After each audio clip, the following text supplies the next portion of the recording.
Okay, welcome guys sa subject natin for today, Mathematics in the Modern World. And for today's lessons, we will be discussing the introduction to reasoning and the types of reasoning, which are inductive and deductive reasoning.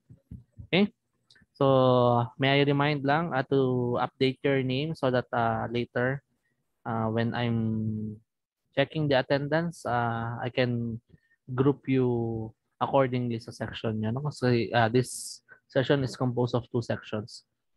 Okay? So at the end of this session, these are the hopefully the takeaways you will be getting. First is for me to introduce the concept ng mathematical patterns in reasoning and to use inductive reasoning to predict patterns and general conclusions based on observed relationships. Okay. Then to use deductive reasoning to determine the validity of an argument and to construct diagram that will help us analyze yung mga deductive yung mga arguments presented using deductive reasoning. All right, so let's start. So as an introduction, I want you to look at this picture. So we have 6 scientists na we blindfolded and then position them as along or near dun sa elephant natin, no? So the scientists cannot see what is in front of them, pero they chose to feel kung ano yung nasa surrounding nila. And based from their observation, based from their perception, ayan, may kanya-kanya silang assumptions kung ano yung nila, tinitingnan nila. Alright? So, dito sa first one, ito nasa baba, no?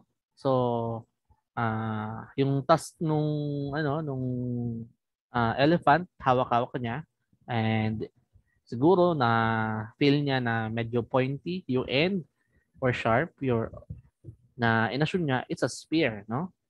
And then the other one beside him is touching yung elongated nose ng elephant and she assumed na it's a snake daw. Pero sabi naman ng isa, no, it's a tree kasi nandoon siya sa trunk, no? Hinahawakan niya yung trunk mismo ng elephant. Yung isa na nasa taas, nahawakan niya yung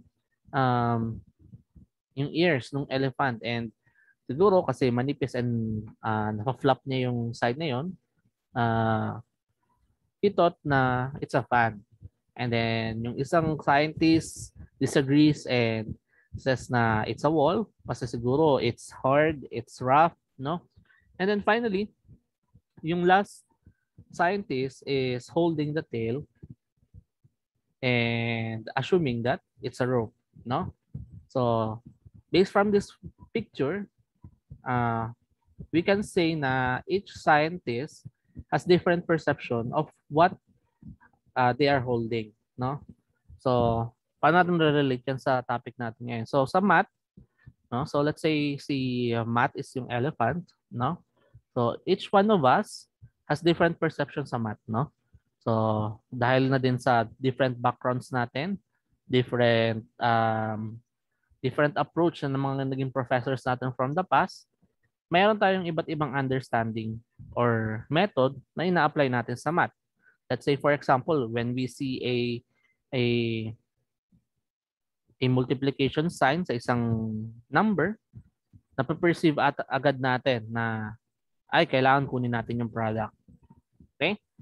So, based from our perception na na-develop natin all throughout nung primary, secondary, and yun nga, yung mga continuous education natin from the start, naka-develop tayo ng perception and yun yung ginagawa nating basis kung paano natin atakihin ngayon si mathematics, no? Kaya once we introduce a new topic, anong nangyayari? We refer dun sa mga stock knowledge natin, no? Kung ano yung naging knowledge natin regarding dun sa particular mathematical situation na na-encounter natin. Okay? So, I will be showing you a series of picture and I want you to guess kung according to your observation or your perception, ano yung kasunod na mangyayari sa picture. Okay? So for this one, we have one circle, and then you have a two circle, and then four circle. At the fourth image, what do you think will happen? What particular arrangement na mangyayari? A, B, C, or D? Okay, someone answered D, someone answered B. D po. D. Di po. D po. Di po. D. Sa D Okay, po. so Letter D po. D. am I safe to assume D. na majority is D? So based from observation, D yung sagot ninyo. Ako, sagot ko is D also.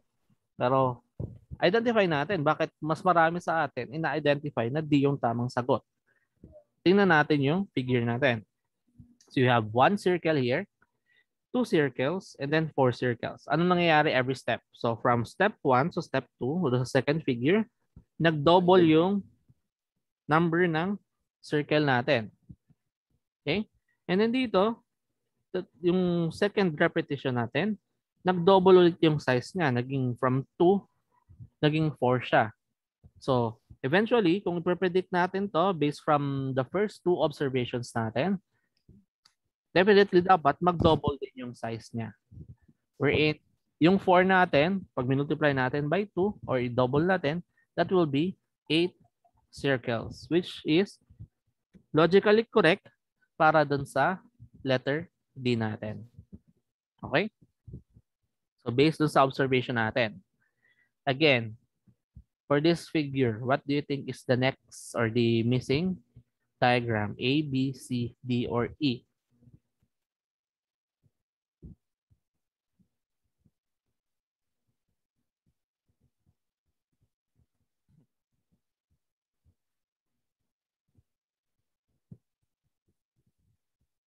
What do you think? Letter A. A, sir. A? Hindi. Wait lang, sir. Okay. You take your time. D. Sir, D po. Di po. D po. D po, D. D. Okay, so may nakarinig akong D, may nakarinig akong B. So in my perception, in my observation, what I am getting is ang correct answer is letter D. Pero my perception or observation may not be correct, no? Or may not be correct or correct, pero base sa observation ko, D ang sagot, no? So pwedeng yung mga nasumagot ng A kanina, may nakita silang observation na yun dapat yung kasunod. Pero let me explain kung ano yung na-observe ko, bakit naging letter D. So sa akin, observation ko is looking at the columns ng vertically, no? So let's say dito sa first one, ang nangyayari, nagmo-move yung color, yung white, 'di ba nasa inner circle siya na second. Napunta siya sa pinaka-end. And then ngayon, pagdating dito, na-reverse yung color niya. Pero pumunta siya ulit dun sa original position niya. Pero reverse yung color. Okay? Then dito, yung white, ayan. So, palapit yung color white dun sa inner circle natin. Pero pagdating niya sa inner circle, nag-reverse ulit yung color nung center. Okay? Then dito, palapit yung white.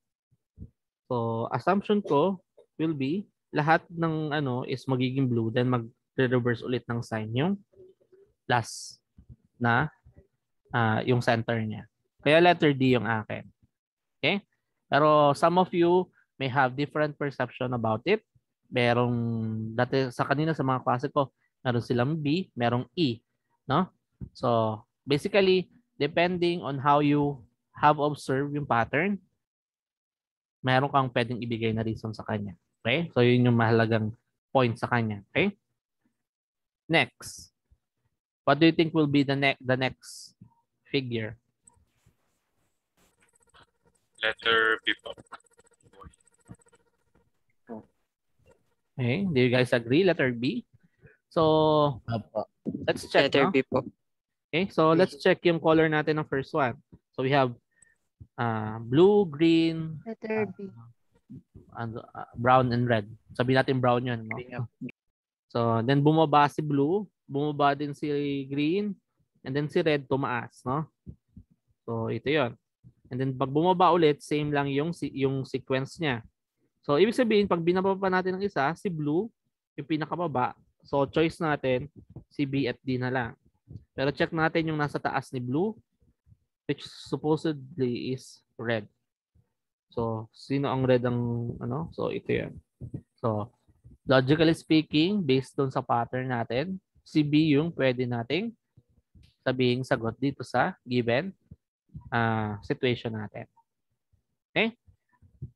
Na yung gantong mga problems, kahit nung primary education, kahit nung elementary pa lang tayo, na-expose tayo sa gantong klase ng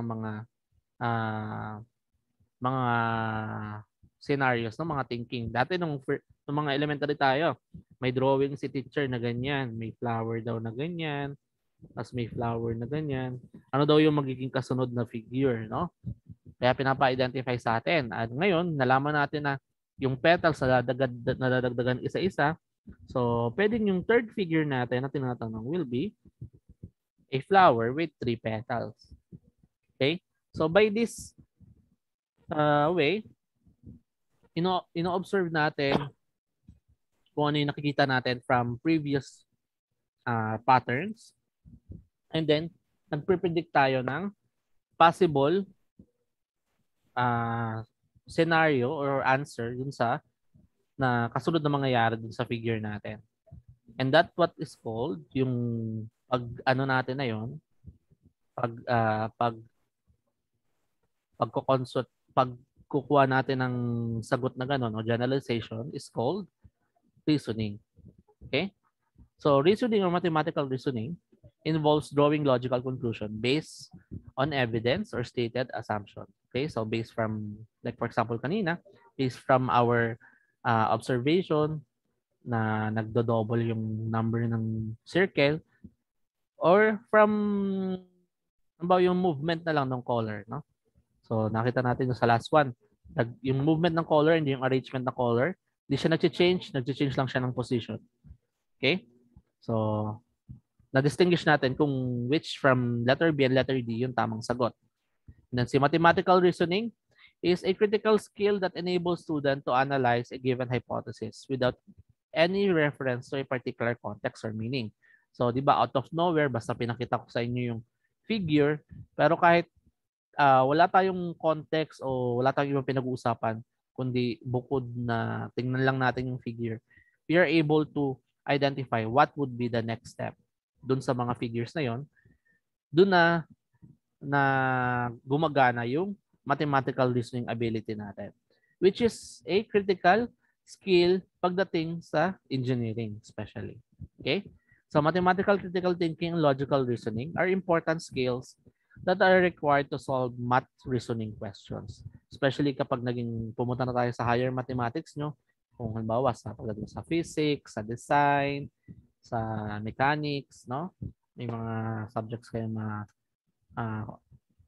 ma-expose kayo sa ganun na kailangan you have to know how to understand yung given problem, and then from that problem you were able to devise a solution based from siguro na experience mo siya from other scenarios, and then you can generate the same solution kung i-apply mo na siya sa particular problem na yun. Kasi ganun din naman sa mathematics eh. Once you practice different problems, once na may binigay sa yung bagong problem and you see na na-solve mo na yung ganung case, na ganung pattern or yung ganung the same given pero yung unknown same lang din ng mga dating binigay, you're able to know what to do next dun sa given problem natin. And that is what reasoning is all about. Okay? Then when we are speaking about reasoning, we have two main types. na ito yung mas focus natin.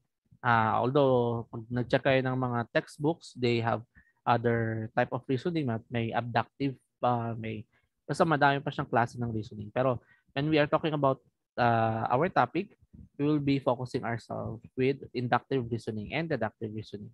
So let us first go with inductive reasoning. So kay inductive reasoning daw, it is based on observation and not on any hypothesis. No? So if any phenomena are observed for n number of times, it can be generalized.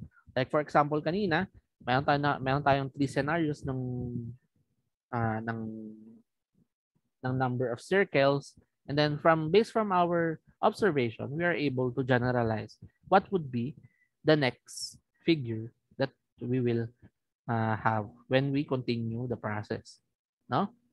This generalization is based on observation and therefore it may be false, no? Like for example, yung second figure natin, nang sabi ko, in my perception, in my observation, letter D yung tamang sagot. Pero you may be not you may not anong tawag dito? You may not answer the same or you will not agree dun sa answer ko kasi nga that is just based for my perception. So therefore, it may be false. Kaya pag inductive reasoning pinag-uusapan natin, logically speaking, it is always true. Pero realistically speaking, hindi siya always true. So mamaya ipakita natin kung anong pinagkaiba ng logically tsaka realistically, no? And then ang pinaka-main, siguro pinaka-simple na paraan para matandaan si inductive reasoning is always meron tayong specific statements or arguments, and then what we are trying to do is to make general statement that we can use for future arguments. Okay? So, try natin yan. So, we have 2 statements. So, mango is a fruit. So, yan yung first specific statement natin. Next is the box is full of fruit. So, in general, ano yung pwede natin maging conclusion based from this statement? What do you think? Mango po yung laman ng box. So, the box is full of mangoes. Ito.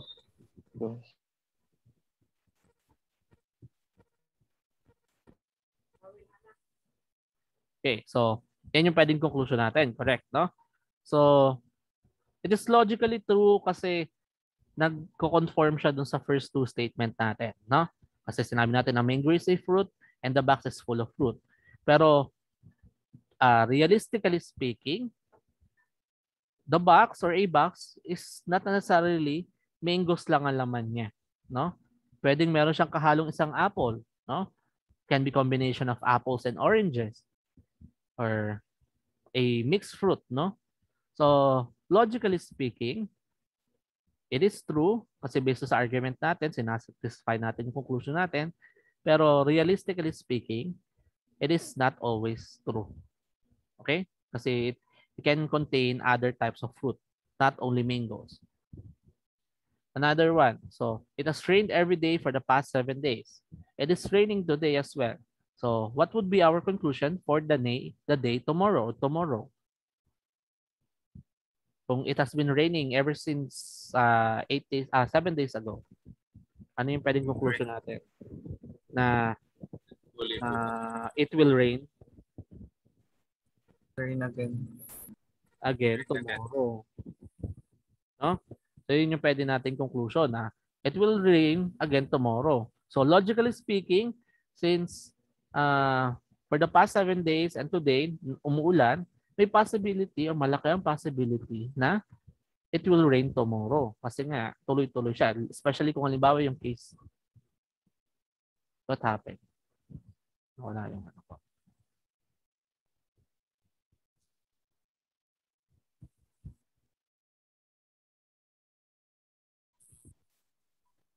Hello. Sorry. Biglang nawala yung PLDT. Hello. So, parang nag-reset bigla ang PLDT. For a while lang. Resume ko yung ano.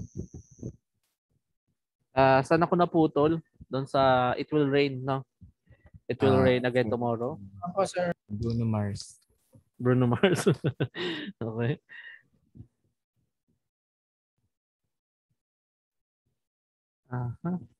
Saan na yan? Ayan. So, again, logically speaking, this conclusion is correct. Pero, realistically speaking, kung halimbawa sinabi naman na sa forecast na halimbawa for tomorrow's weather, it will be sunny. So, this particular conclusion may not be correct. Okay? So, yun sa inductive reasoning. Logically speaking, always true siya, pero realistically, it may or may not be true. Okay? Next. Ayan. So, let's apply, halimbawa, symbolically naman. So, we have 3 times 5 equals to 15. 5 times 9, 45. 7 times 7, 49. 3 times 9 equals to 27. So, based from the given numbers, what do you think is your observation with these numbers? Multiplication, sir. Okay, the operation is multiplication. Aside from that,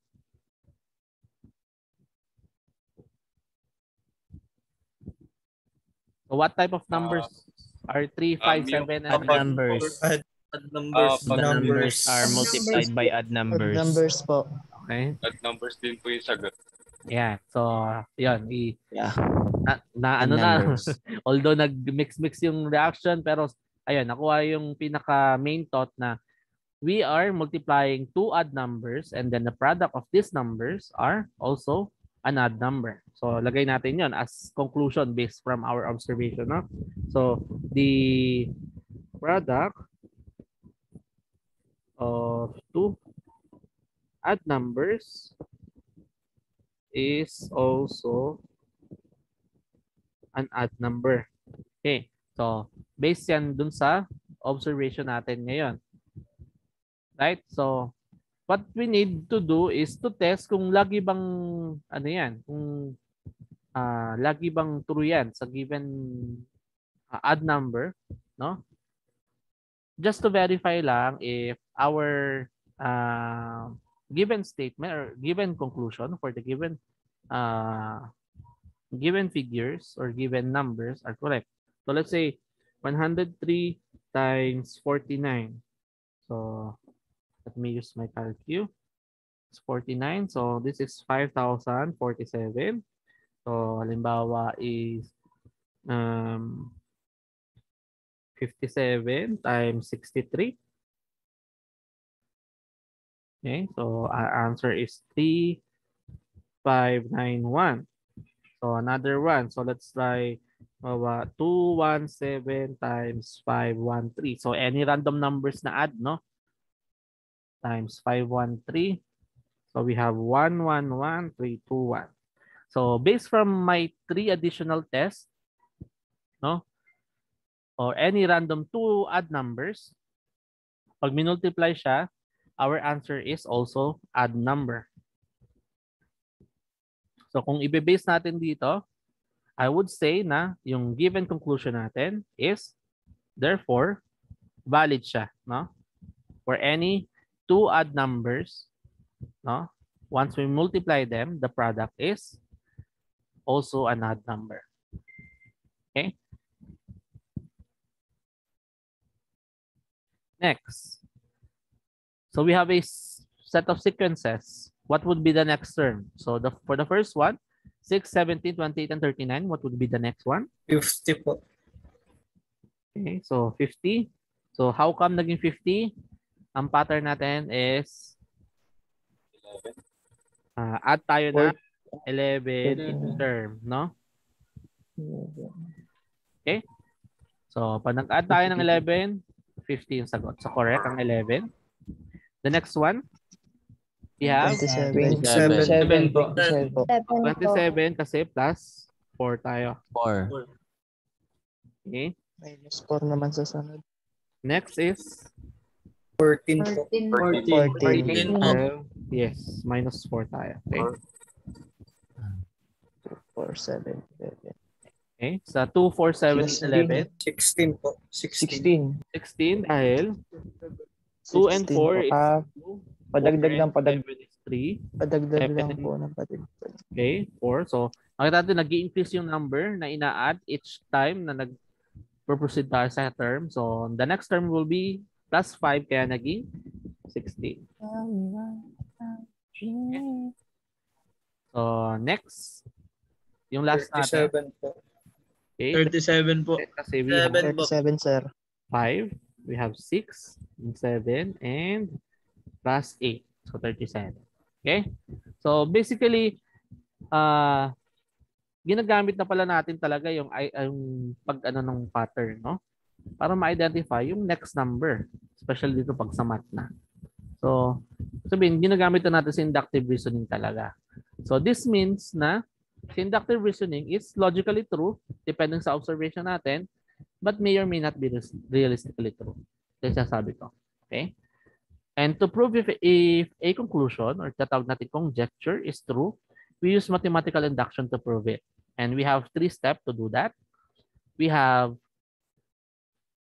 find the pattern, then make a conjecture or conclusion, and then itetest natin yung conjecture natin or find a counterexample. So what is counterexample? It is a case that satisfies the condition of the conjecture, but produces a different result. So ibig sabihin, dinidisprove niya yung conjecture mo. Although finalo mo yung pattern, pero eventually pagdating dun sa end, hindi yun yung nagiging sagot na expected natin. No? So, yun po yung counterexample. So, how can we apply this to a problem? So, let's say, ito, make and test a conjecture about the sum of any 3 consecutive numbers. So, ano daw ibig sabihin ng consecutive numbers? These are numbers that follow one another, like 3, 4, and 5. So, pag kinuha daw natin yung sum niyan, ano yung pwede nating ma-identify na conjecture? Okay, na conclusion. So, let's have a set of numbers, no? So, mawa ay 3 plus 4 plus 5. The result is 12. 12. And another set of numbers, let's say 10 plus 11 plus 12, we have 33. 33. So, again, when we say about 55 plus 56 plus 57, what do we have? How much? 168. 68. 168 po. 168. Okay. So, based from these numbers, what can we say or what pattern can we generate do sa mga product natin, do sa mga sum natin na 12, 33, and 168. So, one way of looking at it siguro is to identify kung saan multiples yung mga numbers na to. O saan divisible. Okay? So, let's try ito. So, si 12 is divisible sa 3 times 4. Divisible din siya sa 6 times 2 or vice versa. And divisible din siya by 12 times 1. 1. Meron pa ba tayo? Wala na, no? Ano po? For 33, divisible siya by 3 times 11. Then by 1 times 33. 33. Okay? Si 168. Ayan, parang ito ang madaming divisible. So, unahin na natin si 1 times 168. Sa 2, siya ay 2 times 84. 84. 3. 3. 3 times 5. 56. Sa 4, 6. 4 times 42. 42. 5. 1. 18. So, Wala. 6 times 28. So, saan pa? 7. Wala. Pwede din 8 times 21. 7 po. 24. 24. 134 times 7 2. times 24. Pwede din 12 times 14. Saan pa?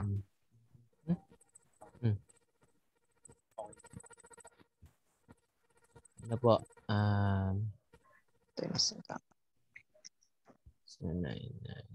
So, yan. Basta, yan, siguro yan na lang Yan. muna. Oh, yan na lang muna, no? So, based from this multiples ng mga sum na nakuha natin, we have to select kung saan sila pwede magkakaparehas, no? So, lahat sila may multiples of 1. Siyempre, yung multiple of itself. And meron tayong Nakikita nyo? Ay 3. No? Na pwede. So from this, we can conclude or we can have a general or a conjecture na pwedeng gagawin natin to na 3 times 4. Ito ay 3 times 11. Tapos ito ay Sa labas, nagkaklase ako. please. Please Galit. Mike. Okay, okay lang yan. So, yan. So, going back. So, ayan. So, nasan tayo? Ayan, ito yun. Ito yun. So, what can you say about these numbers? Yung 4, 11, and 56 natin. Ano yan? Yun po yung middle term. Yung middle nila. Okay, correct. So, these are the Gitna. middle terms nung ating selected consecutive integers. Okay? So, based from this observation, we can say na if we would like to get the sum of any consecutive numbers, we would just need to multiply it yung 3 times yung middle term natin. So, middle term. No? So, sabihin ito na yung mismong conjecture natin na the sum of any 3 consecutive numbers is equal to 3 times the middle term. Okay. So, ito yung first one natin. Finding ng pattern. Ito yung number 2 natin. Nag-set tayo ng conjecture. No? Na-observe after natin makuha yung pattern. And then sa number 3 natin is to test yung mismong conjecture natin if it's true. Okay? So, we have to devise another set of consecutive numbers. So, let's say, ano lang natin. So 47 plus 48 plus 49. So, doing yung ano muna, yung simple addition natin, that is 144. Check natin ngayon kung 3 times 48 kung 144 din yan. So, 3 times 48 is indeed equal to 144 then. So, for our first check of counter example, the conjecture is true. Okay?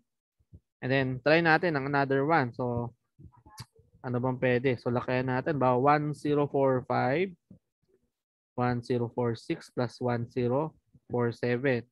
So, pag kinuha natin yung addition niyan, that should be 3138.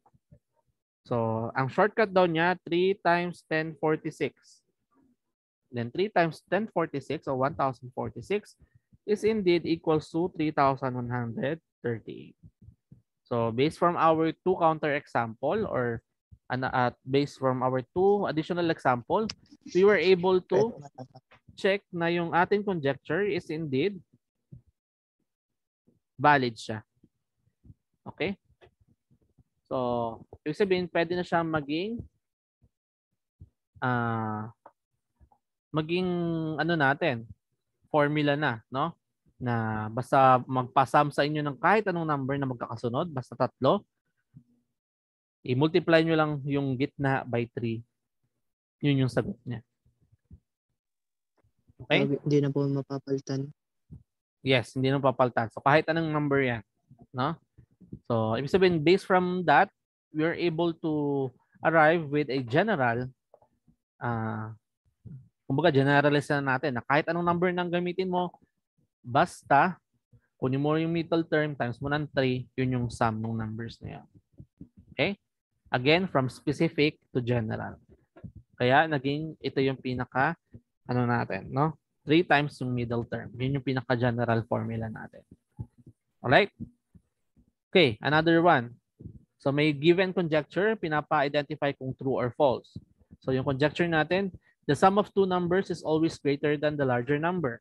So, any 2 numbers daw. So, let's say, ang number na naisip ko is 10 and 5. Yung sum daw niya is 15. So, si 15 daw is greater than daw nung larger number sa kanilang dalawa, sa 10 at 5, sa 10. So, is the inequality correct? 15 is 15 greater than 10? Yes. Yes, no? So let's say Yes. another example. So let's say we have 205 tsaka 300. Then we get the sum, that is 505. Is 505 greater than 300? Yes. Yes. Yes.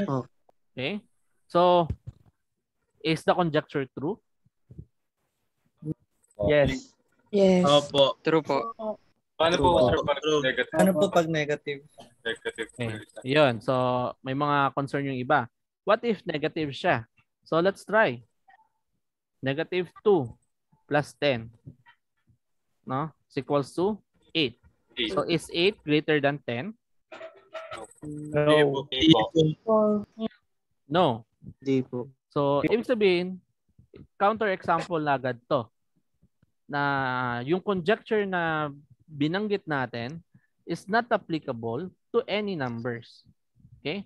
So ibig sabihin, kung sa question na true or false, this particular conjecture is false. Kasi once we introduce a negative number together with a positive number, their sum it will not be greater than the higher number between the two numbers.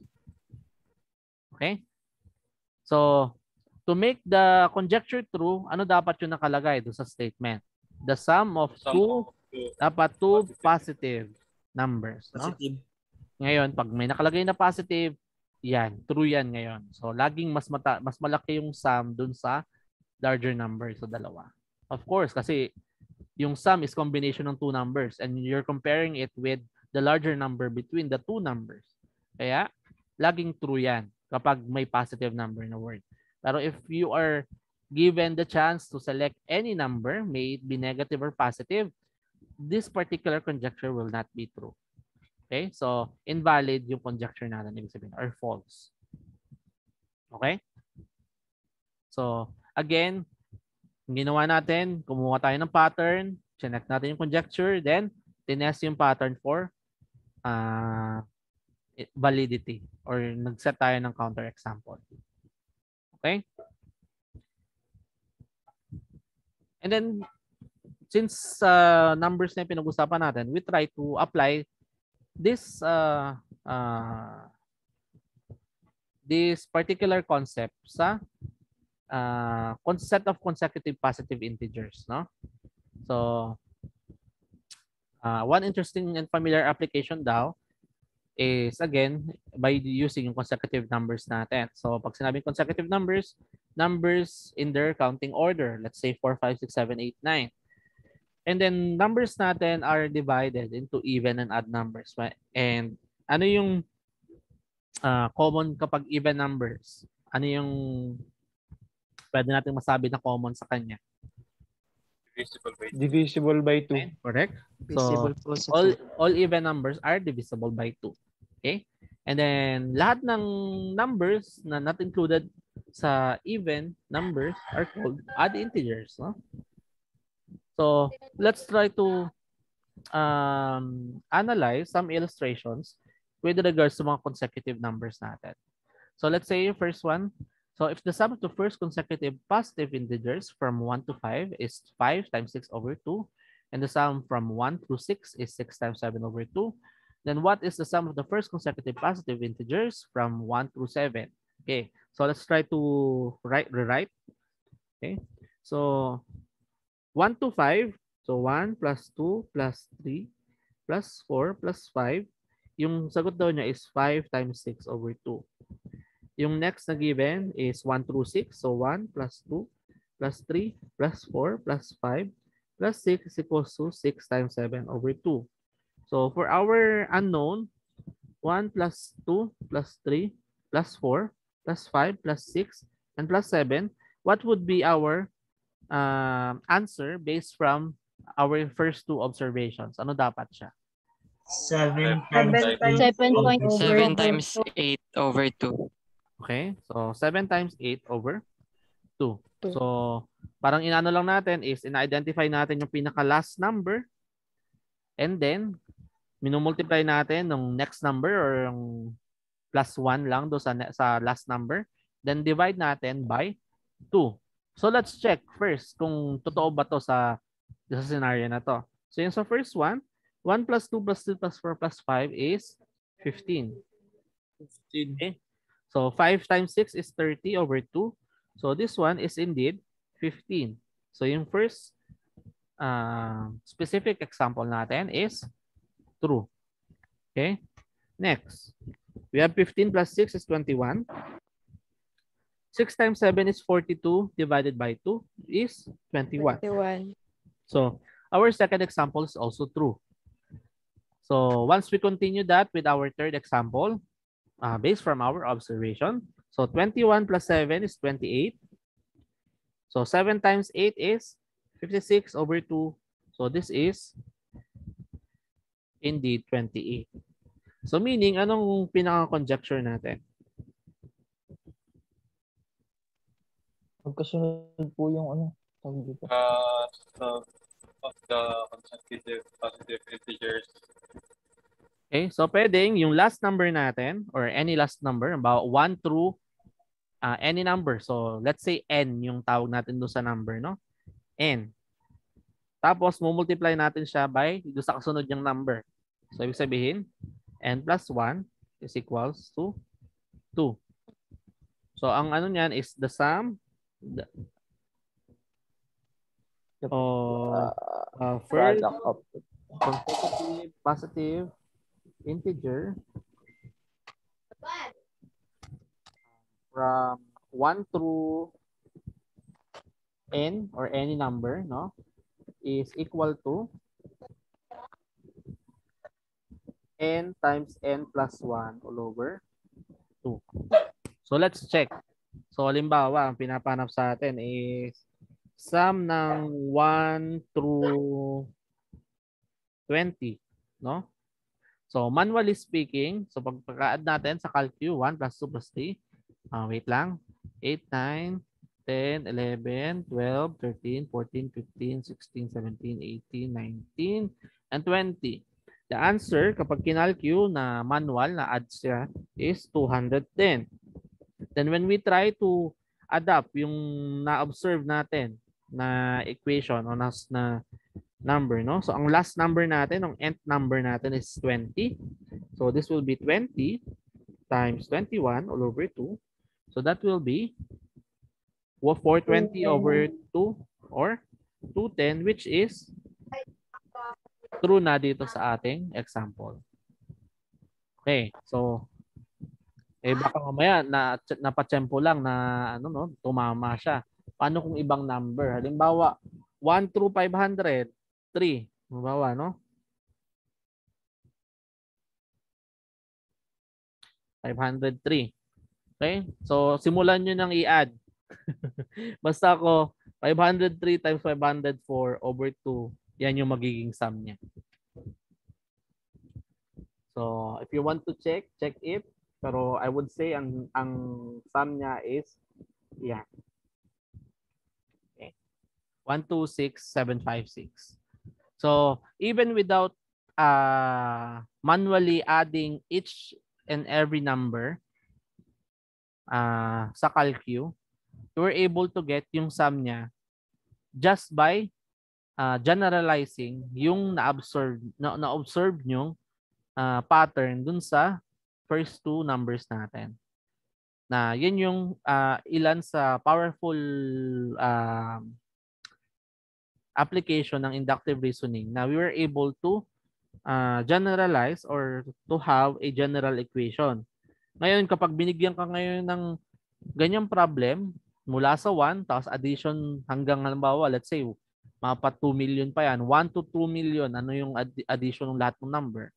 Siyempre, pangiti-ngiti ka na lang kasi gagawin mo 2 million times 2 million 1 over 2 lang, edi yun na yung sagot, no?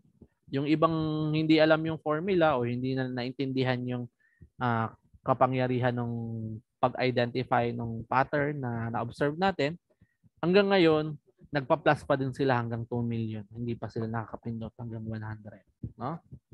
So, this particular formula, tawagin nating sum formula number 1. Okay? Again, this formula was devised based from our observation from the given figures, no? Okay. Next. What is the sum of consecutive even integers naman tayo?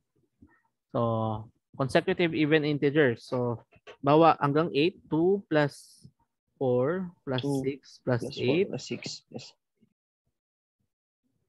So, ang, di ba, sabi natin, siya ay,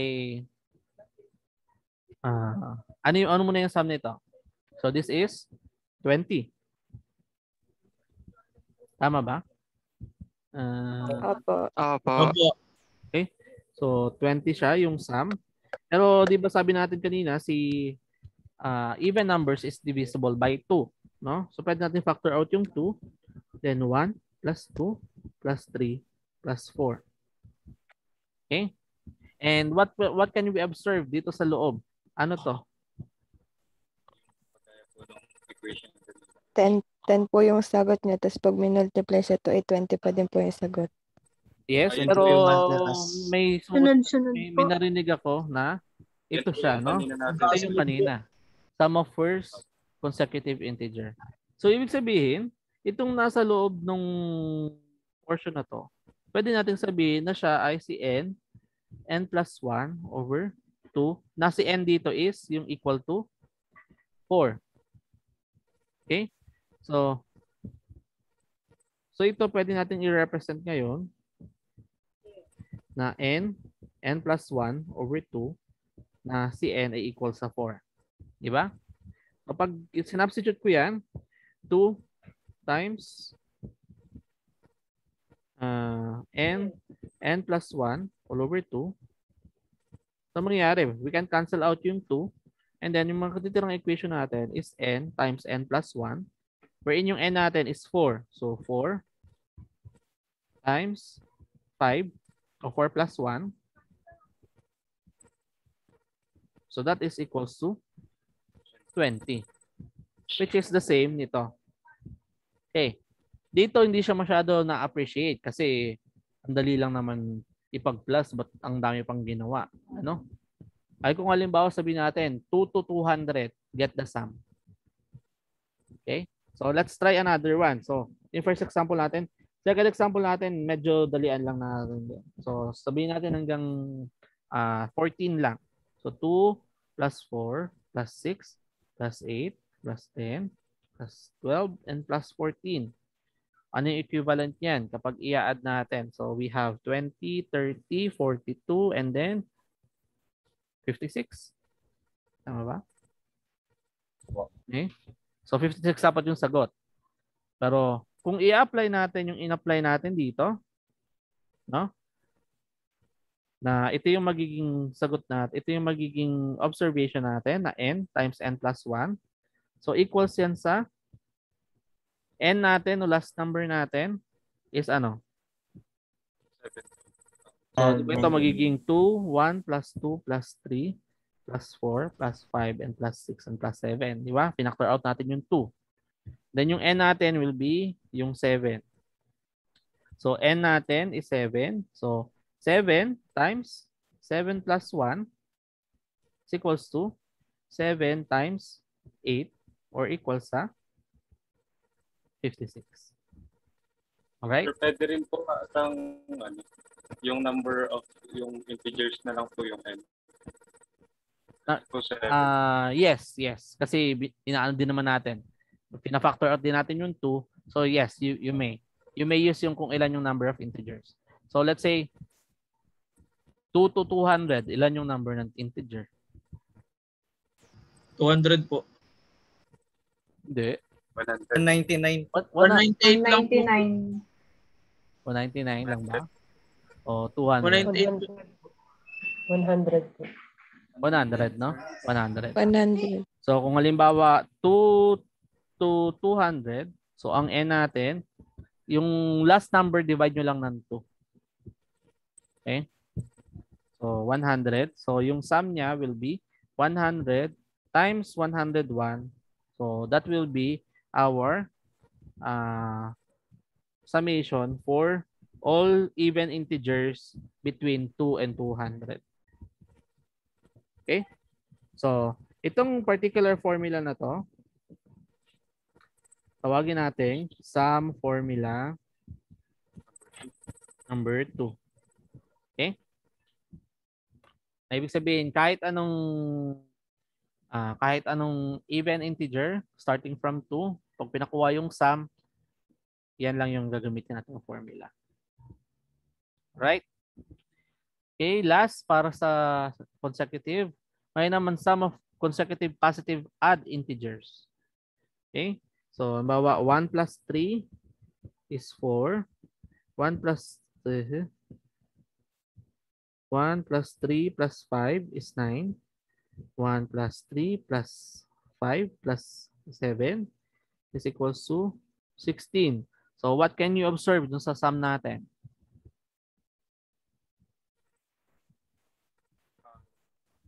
Pag po, Kaka-perfect square po ba? Okay, correct. So, tama yung sabi ni Mr. Katakis, perfect square. Ano yung ini-square natin? Some Even numbers po. yung palitan po. Hindi. Yung nasa, yung number po Yung ng sum. integers. Ayan. So, yung number of terms natin, yung number ng integers natin, yung ini-square natin. So, let's say, for example, ang n natin will be 8, no? So, n squared, hindi. So, 8 tayo. So, ibig sabihin, 8 na integers tayo. So, 1 plus 3 plus 5 plus 7 plus 9, ilan na to?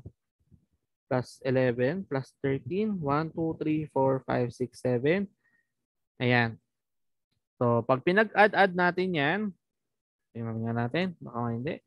3 plus 5, 7, 9 plus 11 plus 13 plus 15, that is 64. N natin is, since sabi natin perfect square ng number of terms yan. So, n squared natin is equals to 8 square. So, definitely that is equals to 64, which is the same as our given. Or our answer for n is equals to 8. Okay? So, for sum of consecutive positive odd integers, magiging ang sagot natin will be n squared. Okay?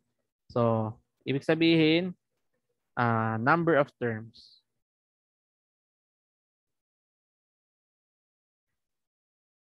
Of integers or terms.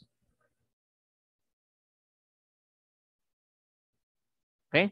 And this particular formula, tawagin natin sum formula 3.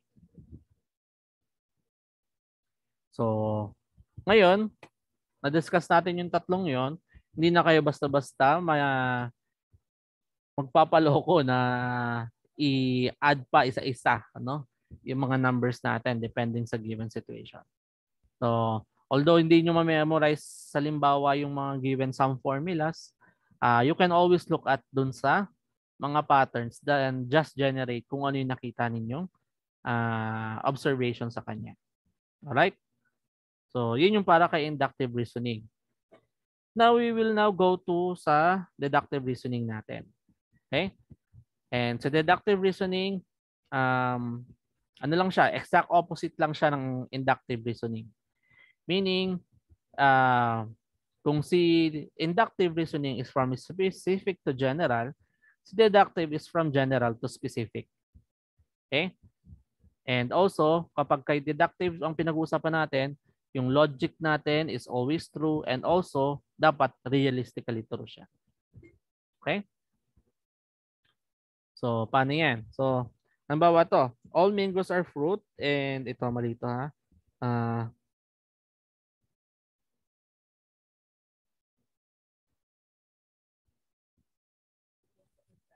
Okay, so all mangoes are fruit. Then second statement natin, all fruits have seeds. So, ang conclusion natin based from this argument is all mangoes have seeds. Have seeds. Have seed. Okay? Which is logically true based from our argument and also realistically true. Kasi lahat po ng mangga ay may buto. So, Hindi pa naman ako naka-experience ng seedless na mangga, no? Not unless yung mga dried mangoes po, no? Baka may magsabi dried mango po. Okay? Ayan. So, both from very specific examples, from very general examples, pumunta tayo sa specific. Okay? Next, all appliances use electricity. And then rice cooker is an appliance. What is our conclusion? Rice cooker uses Use electricity. electricity. Okay, correct. So rice cooker uses electricity. Okay.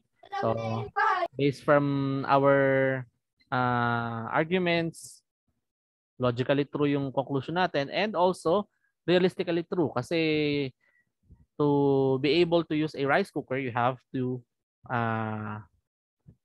saksak it sa outlet, no? to ano, to make use of electricity. Okay? Next, all first-year students of the College of Engineering are good-looking. And John and Jane are first-year students from the College of Engineering. Conclusion, ano? John and Jane are both John and They're good looking. Jane are students of John and Jane are good-looking. Okay? Okay, so meron tayong very general na na statements and then we conclude it specifically na si John and Jane are good-looking. Na logically, true siya, pero hopefully, realistically din, good-looking din sila. Okay? Kasi nga, based dun sa statement natin na lahat naman ng student ng College of Engineering are good-looking. Siyempre. Okay? So, yan po yung sa deductive reasoning natin. Right? And then sa deductive reasoning, we also talk about logic and syllogism. So, pag sinabing logic, science of thinking and reasoning correctly, a reasoning, dapat A. Okay? Logic has the power to influence the development of ideas. Okay. Then syllogism as a application of deductive reasoning is an arrangement composed of two statements or premises, namely the major and the minor premise. And then based from these given premises, we are followed with a conclusion. Okay, so anong ibig sabihin yan? So meron tayong given statements, then meron tayong given conclusion. Then what we need to do kapag syllogism pinag-uusapan natin is to verify kung valid or invalid yung given premises and conclusion ng given problem. So paano natin masasolve yan? By the use of a Venn diagram. So maybe this diagram is not so new na din sa inyo kasi nagamit na siya before. Pero a Venn diagram is a powerful tool used in many applications, especially in logic. So the validity of an argument can be shown using a Venn diagram. So paano ba si Venn diagram nangyayari? So we have 4 cases. First one, no X or Y. So this indicates that two non-intersecting circles. So no X or Y. So let's say si X meron siyang elements na 1, 2, and 3. And si Y meron siyang elements na 4, 5, and 6. So kung meron tayong, kung i-represent natin sa Venn diagram o sa circle, ito si X, ang laman niya is si 1, 2, and 3. And si Y is, ayan, 4, 5, 6. No? So, sila is two non-intersecting circles kasi they don't have the same element or the same number. So, they do not share a circle. So, walang intersection na nangyayari. Right? So, letter B, sum A or B, which indicates two intersecting circles. Let's say si X will be 1, 2, and 3. And then si Y will be 3, 4, and 5. So, symbolically speaking, so limbawa 1, 2, and 3. And then kay Y, ayan, 4 and 5. So they share the same number, 3, where in this figure represent a two intersecting circles. So ito yung common na number sa kanya. Okay? Next. Letter C. Some C are not D indicates that two intersecting circles. So si X, same example na lang, 1, 2, 3. And si Y is 3, 4, 5. Okay? So, ito si X. So, 1, 2, and 3. And then ito si Y. 4 and 5. So, some C are not D. So, ibig sabihin, some X are not Y. So, para mapakita yon, ibig sabihin, ang shade natin is itong portion na to. Indicating na some elements of X are not included or not present in Y. Okay? So, through Venn diagram, we are able to present yung given statement na gusto natin makita. Okay? Then last is if X then Y means all X are Y. So if X tapos then Y means all X are Y. So let's say si X is equals to 1, 2, 3. And then si Y is equals to 1, 2, 3, 4, and 5. So ibig sabihin ito si X. So 1, 2, 3. And then si Y is also 1, 2, 3, and 4, 5. So ibig sabihin, okay? So si Y, 1, 2, 3, 4, and 5. Okay? So, ibig sabihin, si 1, 2, 3, all elements of X are inside Y or nasa loob siya ni Y. Okay? So, ganyan natin siya i-represent. So, paano natin siya i-apply ngayon sa deductive reasoning? No? So, we try to present some examples. So, let's say, first agreement natin or first premise natin, all A are B. So, ito si A. Tawagin natin ito si A. Sabi, lahat daw ng A ay B din. Letter B din. So, ito si B. Okay? Ito yung first statement natin. Second statement, X is in A. So, si X daw nasa loob ni A. Therefore, X is in B. Is our conclusion valid or invalid? Valid po. Valid po. Valid kasi based from our constructed Venn diagram, Nasa loob naman. X is in D, Kapaloob. nasa B. Okay? Sa loob naman. So, therefore, this is valid. Okay? Next. So, all A's are B. So, ito ulit si A. Then, ito si B. X is in B. So, therefore, X is in A. Valid or invalid? Invalid. Invalid. Labas po. Therefore, Nasa labas po invalid kasi. kasi hindi siya, yun, hindi siya inside A. So, parang nangyayari, nasa same element lang si X and si A ni B, pero si X is not an element of A. Okay? So, yun yung meaning ng Venn diagram natin. Okay. Next, all men are mortal. So, ito si men. Then ito mortal. So, si Daniel daw is a man. Ayan si Daniel. So, therefore, Daniel is mortal. Valid or invalid? Valid. Valid po. Valid po. Okay, valid. Correct. Okay, next. All pigs are animals. So, animals. So, ito yung pig. Then, all horses are animals. Horses. Conclusion natin. All horses are pigs. Valid or invalid? Invalid. Valid po. Valid po. Valid dahil Magkaiba po sila. dun sa Venn diagram natin. Parehas lang po silang animals. Yes. So, based sa na-construct nating Venn diagram, the conclusion does not correspond dun sa Venn diagram na construct natin based from the two premises, no? So, therefore, invalid siya. Now, if we want to make the given conclusion correct, ano dapat yung itsura ng Venn diagram natin? Para maging correct. Sa loob po dapat yung horses sa pig. All horses are So, pig. ito si pig. Ito si animal. Nasa labas po yung pig. Ayun. Okay? So, Tama na. that particular Venn diagram correspond na dito sa figure natin. Okay? So, yeah. So, I hope nagigets yung paggamit ng Venn diagram in order to verify if a given conclusion to premises are valid or invalid. Okay? So, last one. all nurses are female. So nurse to, no? Then we have female.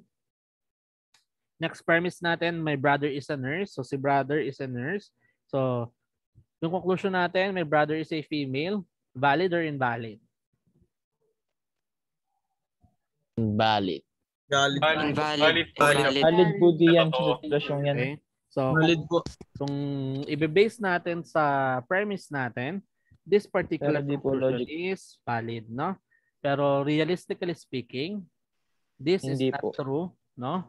Kasi nga, brother nga, so pertaining sa male sibling, so it is not true. Pero, ayan, nakalagay naman dito, when examining validity of an argument, we are not determining whether it is true or false, yung conclusion natin. We are saying an argument is valid if it satisfies the premises. So, ibig sabihin, si validity and truth do not mean the same thing. Again, truth refers to the conformity with the fact. Okay? So, if all the premises, if the conclusion satisfy all premises, the statement is always valid, and even though hindi siya realistically correct. Okay? So, with that, our summary for this lesson. So, reasoning involves drawing logical conclusions based on evidence or stated assumptions. So, we have discussed yung two most common types of reasoning, which is inductive reasoning and deductive reasoning. And pinaka-main takeaway natin, inductive reasoning is from specific to general. And then, logically true siya lagi, pero may or may not be realistically true. And then, si deductive reasoning is general to specific or kabaliktaran ng inductive reasoning, wherein it is logically and realistically true din. Alright? So, this ends our lecture for today. If you have question, you may ask your question or clarification.